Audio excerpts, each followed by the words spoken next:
ಸಾನಾಥ್ಯನ್ನೋ ವಿದದಧಿಕಂ ಬ್ರಹ್ಮನಾರಾಯಣಾಖ್ಯಂ ಭೂಷಾರತ್ನಂ ಭುವನವಲಯಸ್ಯಾಖಿಲಾಶ್ಚರ್ಯರತ್ನಂ ಲೀಲಾರತ್ನಂ ಜಲಧಿ ದುಹಿತುರ್ದೇವತಾ ಮೌಳಿರತ್ನಂ ಚಿಂತಾರತ್ನಂ ಜಗತಿ ಭಜತಾಂ ಸತ್ಸರೋಜದ್ಯುರತ್ನಂ ಕೌಸಲ್ಯಾಯ ಲಸತು ಮಮ ಹೃನ್ಮಂಡಲೇ ಪುತ್ರರತ್ನಂ ಮಹಾವ್ಯಾಕರಣಾಂಬೋಧಿ ಮಂಥಮಾನಸಮಂದರಂ ಕವಯಂತಂ ರಾಮಕೀರ್ತ್ಯಾ ಹನುಮಂತಮುಪಾಸ್ಮಹೇ ಮುಖ್ಯಪ್ರಾಣಾಯ ಭೀಮಾಯ ನಮೋ ಯಸ್ಯ ಭುಜಾಂತರಂ ನಾನಾವೀರಸುವರ್ಣಾನಾಂ ನಿಕಷಾಶ್ಮಾಯಿತಂ ಬಭೌ ಸ್ವಾಂತಸ್ಥಾನಂತಶಯ್ಯಾಯ ಪೂರ್ಣಜ್ಞಾನರಸಾರ್ಣಸೇ ಉತ್ತುಂಗ ವಾಕ್ತರಂಗಾಯ ಮಧ್ವದುಗ್ಧಾಬ್ಧಯೇ ನಮಃ ಸೂಕ್ತಿರತ್ನಾಕರೇ ರಮ್ಯೇ ಮೂಲರಾಮಾಯಣಾರ್ಣವೇ ವಿಹರಂತೋ ಮಹೀಯಾಂಸಃ ಪ್ರೀಯಂತಾಂ ಗುರವೋ ಮಮ ವಾಲ್ಮೀಕೇರ್ಗೌ ಪುನೀಯಾನ್ನಃ ಮಹೀಧರ ಪದಾಶ್ರಯ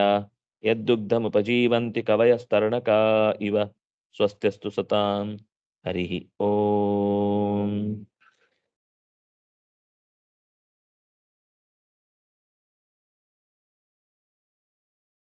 ರಾಮಾಯಣದ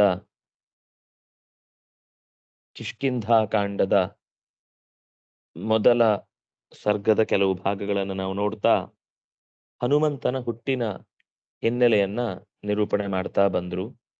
ಹನುಮಂತನ ಹುಟ್ಟಿನ ವೈಶಿಷ್ಟ್ಯವನ್ನ ಒಂದು ಕಥೆಯ ರೂಪಕದಲ್ಲಿ, ಅಂದ್ರೆ ಅವನು ಕೋಪ ಮಾಡಿಕೊಂಡ ಅಂತಂದ್ರೆ ಪ್ರಾಣದೇವನ ಕೋಪ ಅಂತನ್ನುವುದು ನಮಗೆ ಯಾವ ಕಾರಣಕ್ಕೂ ಬಚಾವಾಗ್ಲಿಕ್ಕೆ ಸಾಧ್ಯವೇ ಇಲ್ಲದೆ ಇರುವಂಥದ್ದು ಅನ್ನೋದನ್ನ ಅದು ಹೇಳ್ತಾ ಬಂತು. ಆ ಅಂಶದಲ್ಲಿ ನಮಗೆ ಕೆಲವು ಎಚ್ಚರಿಕೆಗಳು ಸಿಕ್ತು. ಅಪರಾಧ ಅಂದ್ರೆ ಯಾವುದು ಅತ್ಯಂತ ದೊಡ್ಡ ಅಪರಾಧ ಅಂದ್ರೆ ಹಿರಿಯರಿಗೆ ಮಾಡುವಂತಹ ಅವಮಾನ ಅಂತ. ನಾವು ಹಿರಿಯರನ್ನ ಅಪಮಾನ ಮಾಡಿ ಆಮೇಲೆ ಅವರನ್ನು ಎಷ್ಟೇ ಪುಸಲಾಯಿಸಿ ಹೊಗಳಿ ನೀವು ಹಾಗೆ ನೀವು ಹೀಗೆ ಅಂತ ಏನು ಹೇಳಿದ್ರು ಅದು ಉಪಯೋಗಕ್ಕಿಲ್ಲ.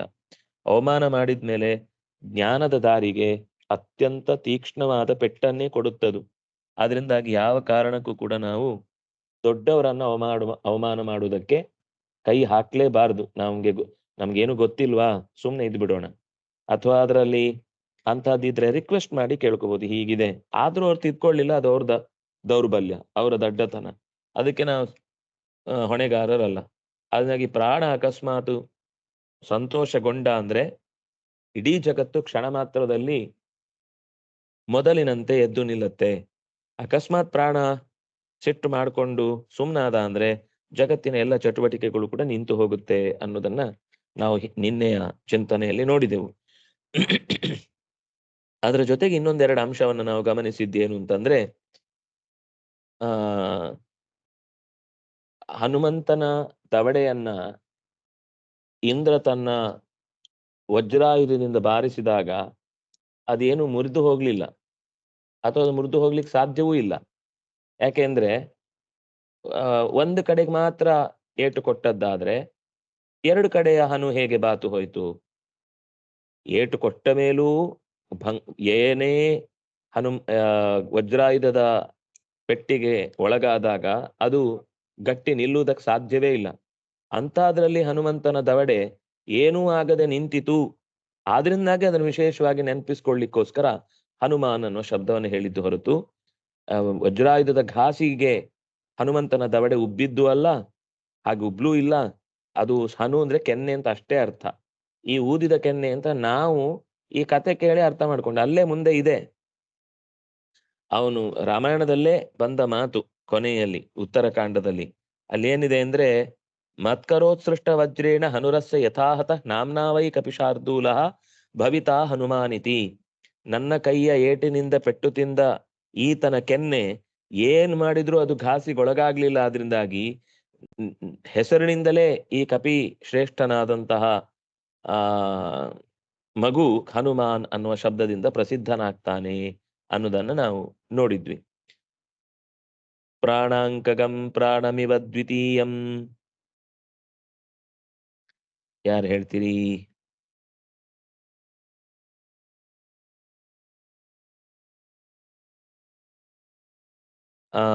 ಭೂಷಣ್ ಅವ್ರು ಹೇಳಿ. ಆಮೇಲೆ ಚೈತ್ರ ಅವ್ರು ಹೇಳಿ, ಆಮೇಲೆ ದೀಪ ಅವ್ರು ಹೇಳಿ. ಅಂದ್ರೆ 3 ಶ್ಲೋಕದನ್ನ ಮೊದಲು ಭೂಷಣ್ ಅವ್ರು ಹೇಳ್ತಾರೆ, ಆಮೇಲೆ ಚೈತ್ರ, ಆಮೇಲೆ ದೀಪ.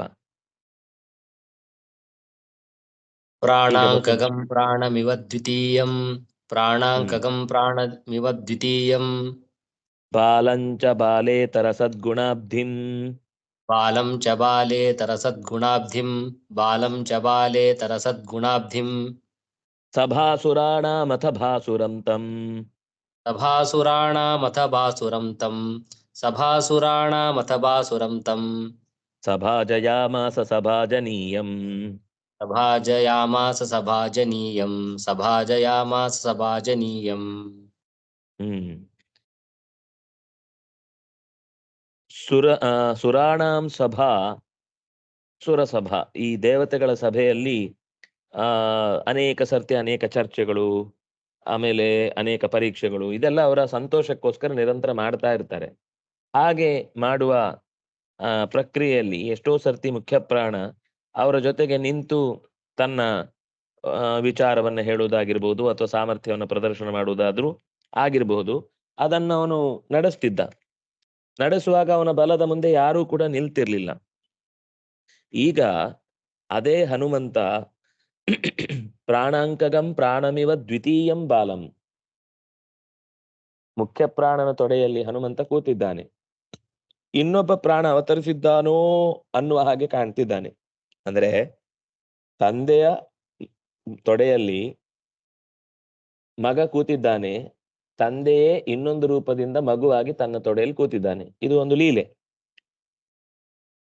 ದೇವತೆಗಳ ಸಭೆಯಲ್ಲಿ ಪ್ರಾಣನ ತೊಡೆಯಲ್ಲಿ ಕೂತಿದ್ದಂತಹ ಎರಡನೆಯ ಪ್ರಾಣನಂತಿರುವ ಈತನನ್ನು ಬಾಲ ಅಂತ ಉಳಿದವರೆಲ್ಲ ಬಾಲಂ ಬಾಲೇತರ ಸದ್ಗುಣಾಬ್ಧಿಂ, ಸಾಮಾನ್ಯ ಮಗುವಿನಂತೆ ಕಂಡದ್ದಾದ್ರೂ ಕೂಡ ಬಾಲೇತರ ಸದ್ಗುಣಾಬ್ಧಿಂ, ಅತ್ಯಂತ ತಿಳಿದ, ಬಾಲೇತರ ಅಂತಂದ್ರೆ ಅಭಿಜ್ಞ, ಒಳ್ಳೆಯ ಸದ್ಗುಣಗಳನ್ನ ಅರ್ಥೈಸಿಕೊಳ್ಳುವ ಸಾಮರ್ಥ್ಯ ಇರುವವ. ಬಾಲೇತರ ಸದ್ಗುಣಾಬ್ಧಿಂ, ಚೆನ್ನಾಗಿ ತಿಳಿದಿರುವ ಸದ್ಗುಣಗಳ ಗಣಿ ಎನಿಸಿರುವಂತಹ ಪ್ರಾಣನನ್ನು ಸುರಾಣಾಂ ಸಭಾ ತಂಭಾಸುರಂ ಸಭಾಜಯಾಮಾಸ, ಹನುಮಂತನನ್ನ ಇಡೀ ದೇವತೆಗಳ ಸಮೂಹ ಚತುರ್ಮುಖನನ್ನು ಮುಂದಿಟ್ಟುಕೊಂಡು ಬಂದು ಪ್ರಾಣನನ್ನ ಪ್ರಾರ್ಥಿಸಿದಾಗ, ಪ್ರಾಣದೇವನ ಮಹತ್ವವನ್ನು ಚತುರ್ಮುಖನೂ ಅವರ ಮುಂದೆ ಏನು ಈ ಪ್ರಾಣ ಅಂದ್ರೆ ಅಸಾಧಾರಣ ವ್ಯಕ್ತಿತ್ವ ಇರೋನು ಅಂತ ಹೇಳಿದ ಮೇಲೆ ಮಗುವಿನ ತಲೆಯನ್ನ ನೇವರಿಸಿ ಚತುರ್ಮುಖ ಮತ್ತೆ ಮೊದಲಿನಂತೆ ಅದನ್ನ ಚಟುವಟಿಕೆಯಿಂದ ಕೂಡಿದವನಂತೆ ಮಾಡಿದಾಗ ಪ್ರಾಣನ ಕೋಪ ತಗ್ಗಿತು, ಜಗತ್ತಿನ ಚಟುವಟಿಕೆ ಮೊದಲಿನಂತಾಯಿತು. ಹಾಗೆ ಮೊದಲಿನಂತಾದ ಪ್ರಸಂಗವನ್ನ ಹೇಳ್ತಾ, ಪ್ರಾಣನ ಅಂಕದಲ್ಲಿ ಇನ್ನೊಂದು ಪ್ರಾಣನಂತೆ ಕೂತಿರುವ ಎಲ್ಲ ಸಜ್ಜನರು ಕೂಡ ಈತನ ಗುಣ, ಅಸಾಧಾರಣ ಗುಣ ಸಾಮರ್ಥ್ಯಗಳನ್ನ ಪರಿಚಯಿಸುವ ಹಾಗೆ ಸಭೆಯಲ್ಲೇ ಸಭಾಜನೀಯಂ ಸಭಾಜಯಾಮಾಸ, ಸಭಾಜನೀಯ ಅಂತಂದ್ರೆ ಗೌರವಕ್ಕೆ ಅರ್ಹನಾದ, ಗೌರವ ಪಾತ್ರನಾದ ಪ್ರಾಣನನ್ನು ಭಾಸುರಂ, ಬೆಳಕಿನಂತೆ ಹೊಳಿತಾ ಇದ್ದ ಹನುಮಂತ, ಅವನನ್ನ ಸಭೆ ದೇವತೆಗಳ ಮಧ್ಯದಲ್ಲೇ ಎಲ್ಲ ದೇವತೆಗಳು ಕೂಡಿ ಅವನನ್ನ ಗೌರವಿಸಿದ್ರು.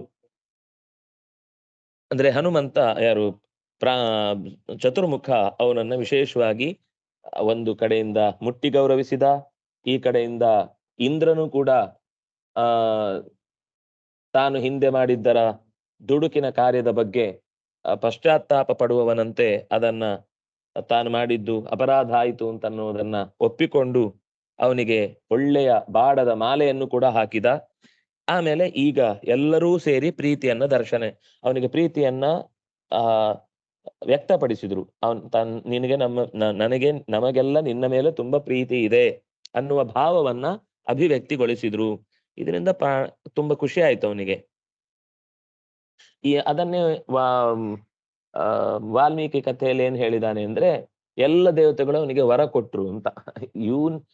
ಪ್ರಾಣ ಸಮಾಧಾನ ಆದ್ಮೇಲೆ ಎಲ್ಲರ ಜೀವ ಬಂತು ಅಂತಿದೆ, ಆಮೇಲೆ ಜೀವ ಬಂದ ಮೇಲೆ ಇವರೆಲ್ಲ ಅವನಿಗೆ ವರ ಕೊಟ್ರು ಅಂತಿದೆ. ವರ ಕೊಟ್ರು ಅಂದ್ರೆ ತಾತ್ಪರ್ಯ ಅವನನ್ನು ಗೌರವಿಸಿದ್ರು ಅಂತ ಅಷ್ಟೇ ಅರ್ಥ ಹೊರತು, ಇದನ್ನ ಕಥೆಯನ್ನ ತಿಳ್ಕೊಳ್ಳುವಾಗ ಬಹಳ ಜನ ಈ ಹನುಮಂತನಿಗೆ ದೇವತೆಗಳೆಲ್ಲ ವರ ಕೊಟ್ಟ ಮೇಲೆ ಅವನಿಗೆ ಅಷ್ಟು ಶಕ್ತಿ ಬಂದದ್ದು ಅಂತೆಲ್ಲ ಹೀಗೆ ಕಥೆಯನ್ನು ಅರ್ಥ ಮಾಡ್ಕೊಳ್ತಾರೆ. ಆದ್ರೆ ಅದಕ್ಕಿಂತ ಪೂರ್ವದಲ್ಲಿದ್ದ ಸಂಗತಿ ಏನು? ಇಡೀ ಜಗತ್ತಿನ ಚಟುವಟಿಕೆಯೇ ನಿಂತು ಹೋಗಿತ್ತು. ಯಾವಾಗ ಅವರೆಲ್ಲ ಬಂದು ಶರಣಾದ್ರು ಆವಾಗ ಮತ್ತೆ ಮೊದಲಿನಂತೆ ಚಟುವಟಿಕೆ ಮತ್ತೆ ಚಾಲು ಆಯಿತು. ಇಡೀ ಜಗತ್ತಿನಲ್ಲಿ ಮತ್ತೆ ಮೊದಲಿನಂತೆ ಆರಂಭಗೊಂಡಿತು. ಆಮೇಲೆ ಹೇಳ್ತಾರೆ ಅವರೆಲ್ಲ ವರ ಕೊಟ್ರು ಅಂತ. ವರ ಕೊಡುದು ಅಂದ್ರೆ ಏನು? ಅವನನ್ನ ಪೂಸಿ ಹೊಡೆಯುವುದು. ಪೂಸಿ ಹೊಡೆಯುವುದು ಅಂದ್ರೆ ಇಲ್ಲಿ ಅವ್ರಿಗೆ ಕೆಲಸ ಆಗ್ಬೇಕು ಅಂತಲ್ಲ, ಮಗುವಿನ ಬಗ್ಗೆ ಅವರಿಗೆ ಆ ಗುಣಧರ್ಮದಿಂದ ಕೂಡಿದವನ ಬಗ್ಗೆ ನಾವು ಅಚಾತುರ್ಯದಿಂದ ಏನೋ ಒಂದು ಎಡವಟ್ಟು ಕೆಲಸ ಮಾಡಿದ್ವಿ ಅನ್ನೋದಕ್ಕೋಸ್ಕರ ಅವನ ಜೊತೆಗೆ ಒಂದು ಸೌಹಾರ್ದವನ್ನ ಬೆಳೆಸಿಕೊಳ್ಳಿಕ್ಕೆ ಅವಕಾಶ ಇರುವ ಪ್ರಸಂಗವನ್ನು ಬಳಸಿಕೊಂಡ್ರು. ಎಲ್ಲರೂ ಅವನಿಗೆ ವರ ಕೊಟ್ರು ಅಂತ. ಪಶೂನಾಂ ಸಮಜೋನ್ಯೇಷಾಂ ಸಮಾಜೋ ಧೀಮತಾಂ ಸಭಾ. ಸಭೆ ಅಂದ್ರೆ ಸಾಮಾನ್ಯ ಅಲ್ಲ, ಅದು ಎಲ್ಲ ದೇವತೆಗಳಿಂದ ಕೂಡಿದ್ದ ಸಭೆ.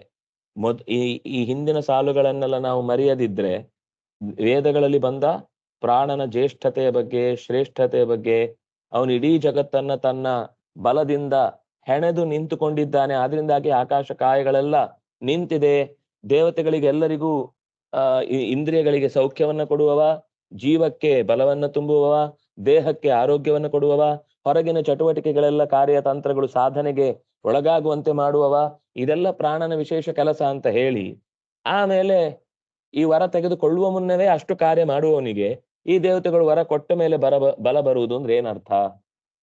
ನಮ್ಗೆ ಕಾವ್ಯವನ್ನು ಓದುವಾಗ ಅಲ್ಲಿ ಆ ರೀತಿಯಾದ ಒಂದು ಪ್ರಾಣನ ಮೇಲೆ ದೇವತೆಗಳೆಲ್ಲ ಪ್ರೀತಿ ತೋರಿಸಿದ್ರು ಅನ್ನೋದನ್ನು ಹೇಳುವಾಗ ವರ ಕೊಟ್ರು ಅನ್ನೋದನ್ನು ಹೇಳ್ತಾರೆ.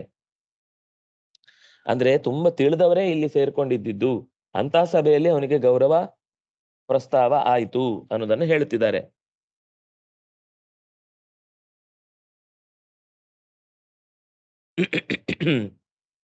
ಎಲ್ರೂ ತಮ್ಮ ತಮ್ಮ ಅಸ್ತ್ರಗಳು ಇವನಿಗೆ ಯಾವತ್ತೂ ಏನು ಮಾಡಲ್ಲ ಅಂತ ಹೇಳ್ತಿದ್ದಾರೆ. ಅಂದ್ರೆ ನಾವು ಪ್ರಯೋಗಿಸಲ್ಲ ಅಂತ ಅಷ್ಟೇ ಅರ್ಥ ಹೊರತು ಇಂದ್ರನ ವಜ್ರಾಯುಧವೇ ಅವನ ಹನುವನ್ನ ಭಂಗ ಮಾಡ್ಲಿಲ್ಲ ಅನ್ನೋ ಮಾತು ಬಂತು. ಅಲ್ಲಿ ರಾಮಾಯಣದಲ್ಲಿ ಇರುವ ಮಾತು ನಾನು ಸುಮ್ನೆ ಆ ಮುಂದೆ ಇದ್ದಿದ್ದನ್ನು ಓದ್ತಾ ಹೋಗ್ತಾ ಇದ್ದೇನೆ. ಕೆಳಗಿನ ವ್ಯಾಖ್ಯಾನ ನೋಡಿ, ಚಂದ್ರಿಕಾ ವ್ಯಾಖ್ಯಾನ ನೋಡಿ.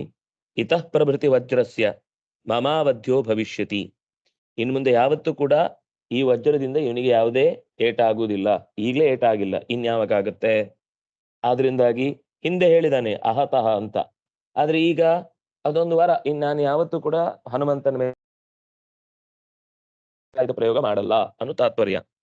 ಆಮೇಲೆ ಯದಾಚ ಶಾಸ್ತ್ರಾಣ್ಯಧ್ಯೇತುಂ ಶಕ್ತಿರಸ್ಯ ಭವಿಷ್ಯತಿ ತದಾಸ್ಯ ಶಾಸ್ತ್ರಂ ದಾಸ್ಯಾಮಿ ಏನ ವಾಗ್ಮಿ ಭವಿಷ್ಯತಿ ನಚಾಸ್ಯ ಭರಿತಾ ಕಶ್ಚಿತ್ ಸದೃಶ ಶಾಸ್ತ್ರ ದರ್ಶನೆ ಅಂತ ಮುಂದೆ ಅವನಿಗೆ ಚತುರ್ಮುಖನಿಂದಲೂ ಕೂಡ ಎಲ್ಲ ಶಾಸ್ತ್ರಗಳನ್ನು ಇವನು ಕಲೀಲಿಕ್ಕೆ ಯೋಗ್ಯನಿದ್ದಾನೆ, ಇವನಿಗೆ ಕಲಿಬೇಕು ಅಂತ ಅನ್ಸಿದಾಗ. ಯಾಕಂದ್ರೆ ಈಗ ಹುಡುಗನಿಗೆ ನೀವು ನೇರವಾಗಿ ಐನ್ಸ್ಟೈನ್ ಥಿಯರಿ ಪಾಠ ಮಾಡ್ತೀರಾ? ಇಲ್ಲ.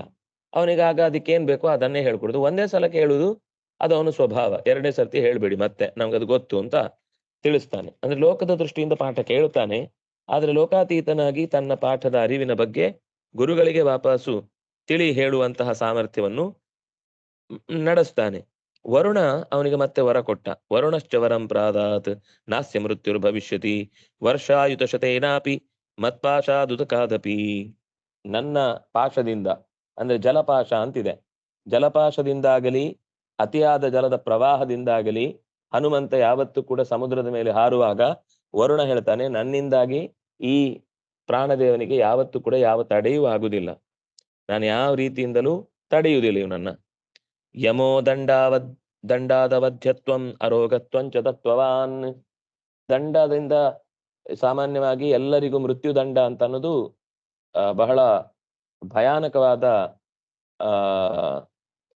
ಜೀವ ಬೆದರಿಕೆಯನ್ನು ಹುಟ್ಟು ಹಾಕುತ್ತೆ. ಆದ್ರೆ ಹನುಮಂತ ಚಿರಜೀವಿಯಾಗಿ ಬಾಳುವುದಕ್ಕೆ ಬೇಕಾಗುವಂತಹ ಒಂದು ವಾತಾವರಣವನ್ನು ಕಲ್ಪಿಸುವಂತೆ ಎಲ್ಲರ ಮಾತು ಕೇಳಿಸ್ತಾ ಇದೆ ನಮ್ಗೆ. ಅವನು ಇಲ್ಲ ಅಂದ್ರೂ ಚಿರಜೀವಿನೇ. ಆದ್ರೆ ಇವರು ನಿನಗೆ ಮೃತ್ಯು ಪಾಶ ಯಾರಿಂದನೂ ಉಂಟಾಗುವುದಿಲ್ಲ, ವರುಣ ಪಾಶ ಇಲ್ಲ, ಯಮನ ಪಾಶ ಇಲ್ಲ.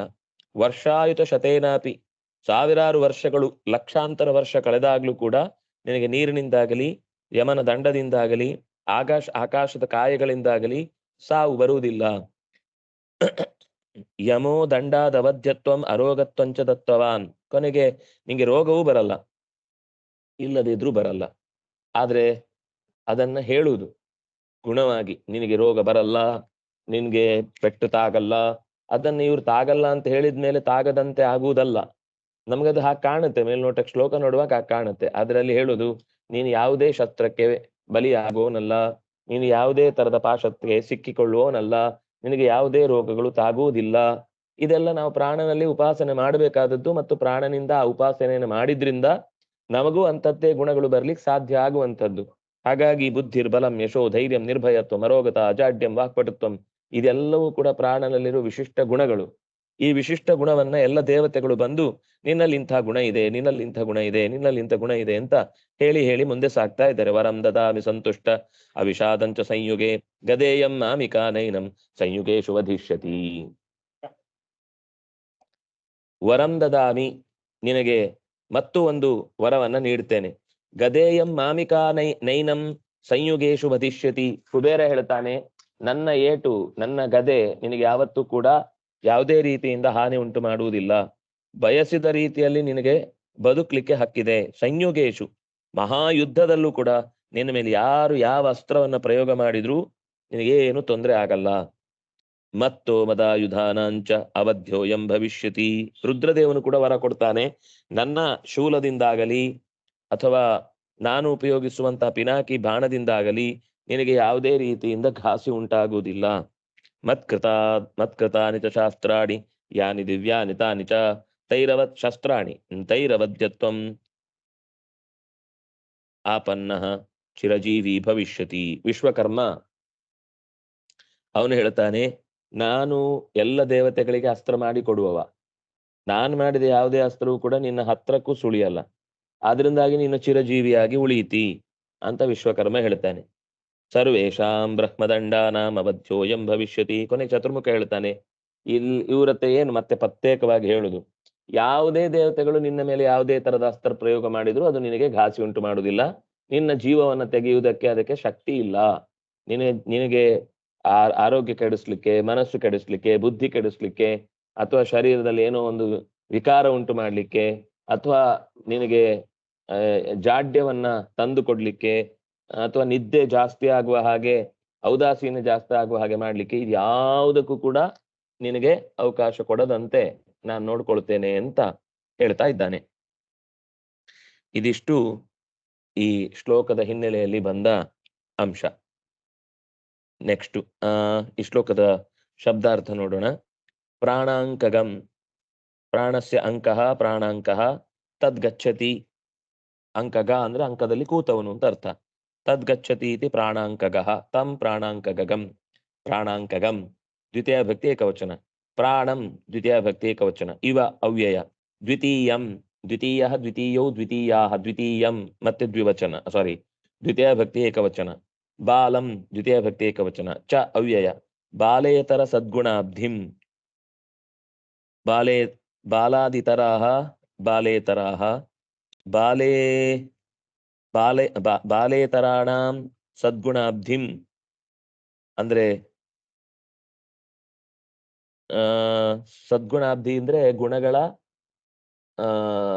ಸಂತಹ ಗುಣಾಃ ಸದ್ಗುಣಾಃ ಸದ್ಗುಣಾನಾಂ ಅಬ್ಧಿಃ ಸದ್ಗುಣಾಬ್ಧಿ ಸದ್ಗುಣೈಃ ಅಬ್ಧಿಃ ಸದ್ಗುಣೈಃ ಅಬ್ಧಿರಿವ, ಸದ್ಗುಣಗಳಲ್ಲಿ ಸಮುದ್ರದಂತೆ. ತಂ ಸದ್ಗುಣಾಬ್ಧಿಂ ದ್ವಿತೀಯ ಭಕ್ತಿ ಏಕವಚನ, ತಿಳಿದವರಂತೆ ಅತ್ಯಂತ ಗುಣಭೂಯಿಷ್ಠನಾದವ. ತಿಳಿದವರು ಅರಿತುಕೊಳ್ಳಲು ಪ್ರಯತ್ನಿಸಬಹುದಾದ ಸಜ್ಜನಿಕೆಯ ಅನೇಕ ಗುಣಗಳ ಸಮೂಹ ಇವನಾಗಿರುವ. ಸಭಾ ಸ್ತ್ರೀಲಿಂಗ ಪ್ರಥಮ ಏಕ, ಸುರಾಣಾಂ ಷಷ್ಠಿ ಏಕ, ಷಷ್ಠಿ ಬಹು, ಸುರಸ್ಯ ಸುರಯೋಃ ಸುರಾಣಾಂ ಅಂತ ರೂಪ ಆಗುತ್ತೆ. ಅಥ ಅವ್ಯಯ. ಭಾಸುರಂ ತಂ ದ್ವಿತೀಯ ಭಕ್ತಿ ಏಕವಚನ. ಸಭಾಜಯಾಮಾಸ, ಸಭಾಜಯಾಮಾಸ ಅನ್ನೋದು ಸಭಾಜ ಅಂತಾನೆ ಧಾತು, ಸಭಾಜ ಪ್ರೀತಿ ದರ್ಶನಯೋಹೋ ಅಂತ ಧಾತು, ಅದರಲ್ಲಿಟ್ಟಲ್ಲಿ ಸಭಾಜಯಾಮಾಸ ಅಂತ ರೂಪ ಆಗುತ್ತೆ. ಸಭಾಜತಿ ಸಭಾಜಯಾಮಾಸ. ಸಭಾಜನೀಯಂ ಮತ್ತೆ ದ್ವಿತೀಯ ಭಕ್ತಿ ಏಕವಚನ. ಚೈತ್ರ ಅವರು. ಶಸ್ತ್ರಾಸ್ತ್ರ ಸೋಢ,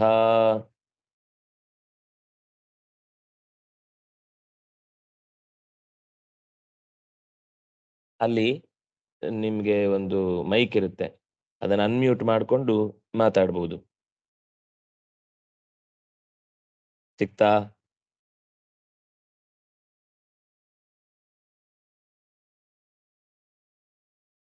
ಇಲ್ಲ ಅಂದ್ರೆ ದೀಪ ಅವ್ರು ಹೇಳಿ ಮುಂದೆ.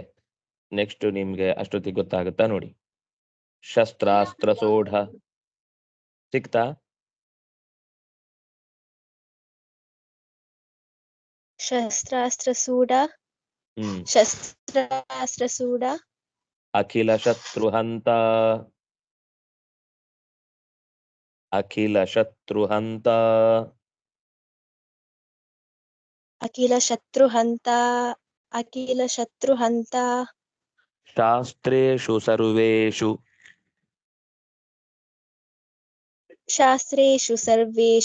ಶಾಸ್ತ್ರೇಷು ಸರ್ವೇಷು ವಿದಗ್ಧ ಬುದ್ಧಿಃ ವಿದಗ್ಧ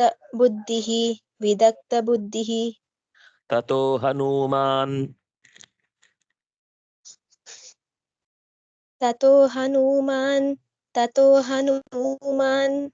ಭಗವತ್ಪ್ರಿಯಾಣಾಂ ಭಗವತ್ಪ್ರಿಯಾಣಾಂ ಶ್ರೇಷ್ಠೋಯಮಿತಿ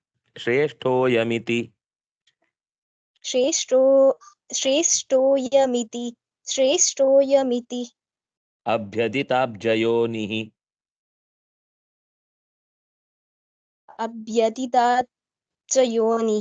ಅಭ್ಯದಿತಾಬ್ಜಯೋನಿಃ ಶಸ್ತ್ರಾಸ್ತ್ರಸೋಢಾ ಕಿಲ ಶತ್ರುಹಂತ ಶಾಸ್ತ್ರೇಷು ಸರ್ವೇಷು ವಿದಗ್ಧ ಬುದ್ಧಿ ತತೋ ಹನುಮಾನ್ ಭಗವತ್ಪ್ರಿಯಾಣಾಂ ಶ್ರೇಷ್ಠೋಯಮಿತ್ಯಭಿತಾಬ್ಜಯೋನಿಃ. ಅಬ್ಜಯೋನಿ ಅಂತಂದ್ರೆ ಅಬ್ಜ ಅಂದ್ರೆ ಕಮಲ, ಅಪ್ ಅಂದ್ರೆ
ಕೇಳಿಸ್ತಿಲ್ಲ.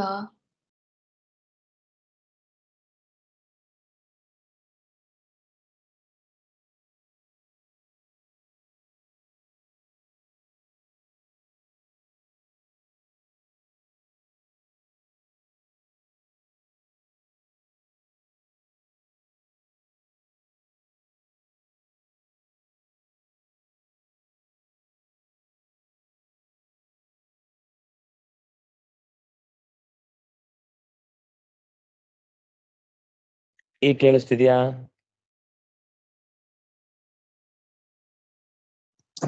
ಹಾ, ಕೇಳಿಸ್ತಾ ಇದೆ ಆಚಾರ್ಯ. ಸರಿ. ಶಸ್ತ್ರಾಸ್ತ್ರ ಸೋಢ, ಶಸ್ತ್ರ ಮತ್ತು ಅಸ್ತ್ರ ಎರಡು ಬೇರೆ ಬೇರೆ. ಯಾವುದು ಕೈಯಲ್ಲಿ ಝಳಪಿಸಿ ಕೈಚಳಕದಿಂದ ಎದುರಾಳಿಯನ್ನ ಕಂಗೆಡಿಸುವಂತೆ ಮಾಡುತ್ತೋ ಅದು ಶಸ್ತ್ರ.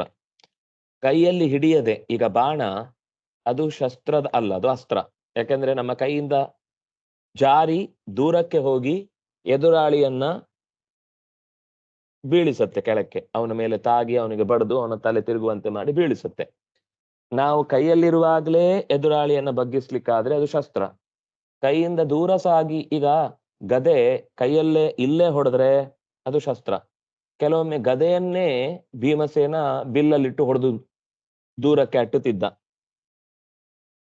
ಗದೆ ಹೋಗಿ ಎದುರಾಳಿಯ ತಲೆಯನ್ನು ಒಡೆದು ಬಿಡ್ತಿತ್ತು, ಆನೆಯನ್ನ ಬೀಳಿಸ್ಬಿಡ್ತಿತ್ತು. ಆಗ ಗದೆ ಕೈಯಲ್ಲಿ ಇಲ್ಲ ಆದ್ರಿಂದ ಅದು ಅಸ್ತ್ರ ಆಗುತ್ತೆ. ಅಸ್ತ್ರ ಮತ್ತು ಶಸ್ತ್ರ ಅನ್ನೋದರ ವ್ಯಾಪ್ತಿಯನ್ನು ನಾವು ಅರ್ಥ ಮಾಡ್ಕೊಳ್ಬೇಕು.